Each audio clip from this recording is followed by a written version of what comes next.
They had a war, they fought, now they're going back to their world. I don't care if I have an agreement or not.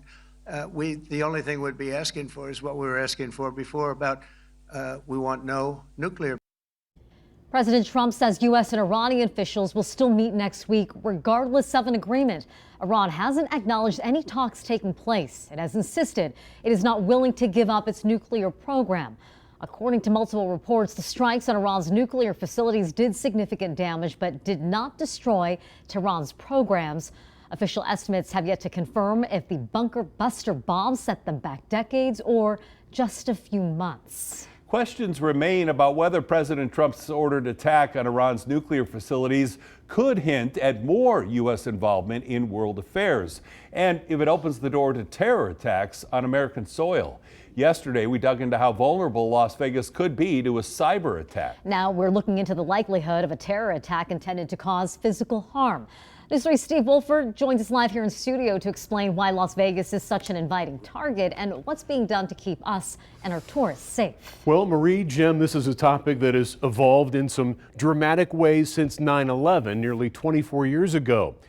And it also hits very close to home for everyone in Las Vegas in the years following the 1 October tragedy. How vulnerable are we to a terror attack, and do you feel safe?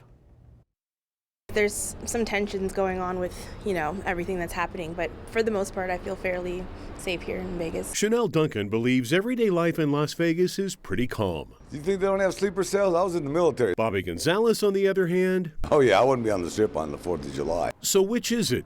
According to some publicized research by the RAND Corporation, Las Vegas ranked 9th among cities with the highest risk of a terror attack.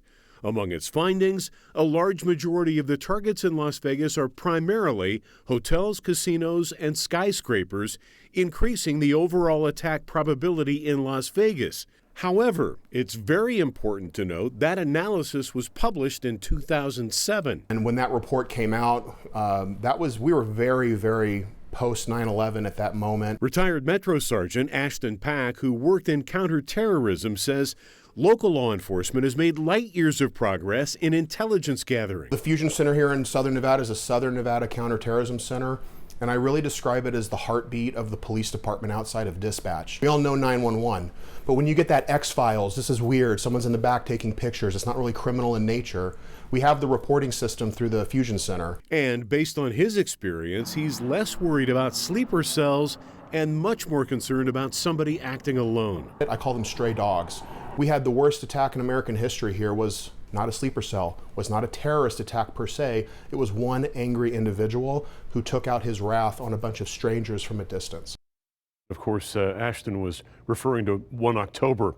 He says counterterrorism intelligence is now a massive collaboration between local, state, and federal agencies.